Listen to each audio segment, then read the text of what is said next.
How does UCLA select freshman class? As it says, all applications submitted to UCLA are reviewed holistically. Holistically means that we look at your whole application as one thing. We don't separate the academic section from the activities and extracurriculars and the personal statement. After each reviewer looks at your application from front to back, we make one recommendation. There are several levels of recommendation, a very, very strong recommendation to students. The lowest one is students not eligible for admissions, usually because their UC eligibility is that you need to have a 3.0 GPA or higher.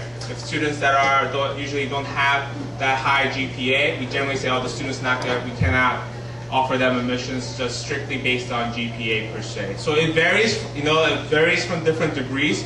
But we do look at all of it in entirety, and that's one of the other things that's unique about UCLA Holistic Review is that at least 2 people will read your application if you apply.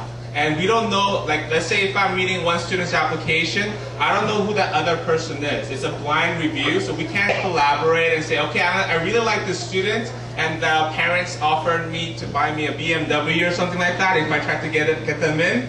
Obviously, that's not going to work because I don't know who the other person is, and I'm going to get fired, and there's going to be a lot of serious problems. I'm sure the Chinese Daily will talk about that in their, if anything like that goes out. So that just means that, we have these measures to make our review very, very accurate, consistent, and fair.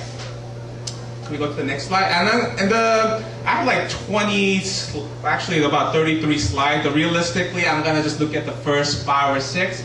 Because I think most of you are already interested in the university. I would love to talk about why UCLA is such a great institution and what we have to offer, but it's most likely because you're in Southern California and Los Angeles for a lot of students, you grew up here, you already have probably UCLA in mind, so I'll try not to brag about it too much.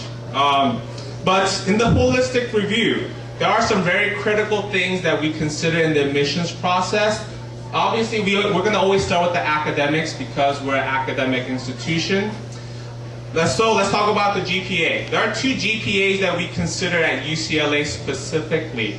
They're going to be based on your grades from your sophomore and junior year, so that's your 10th and 11th grade. And we look at 2 types of GPAs. The first one is unweighted GPA, which is based on 4.0. So the highest grade you could get is a 4.0.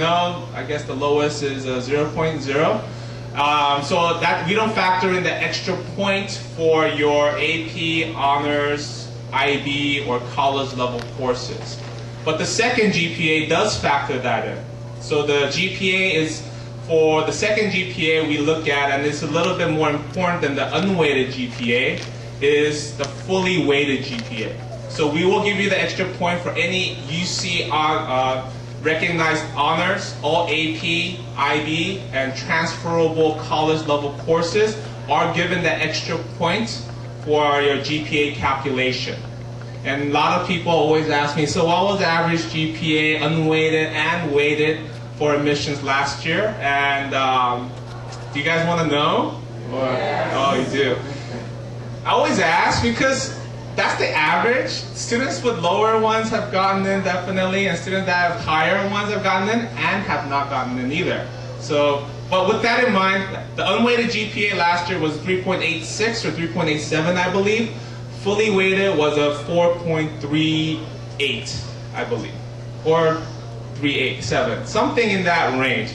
I do want to emphasize also, your transcript will say like, oh, this is your GPA, and most likely in your transcript, GPA is going to be a little bit different than the GPA we consider, because our GPA is based only on A through G courses. So like your PE courses or non-UC, like A through G subjects, are not going to be part of your GPA.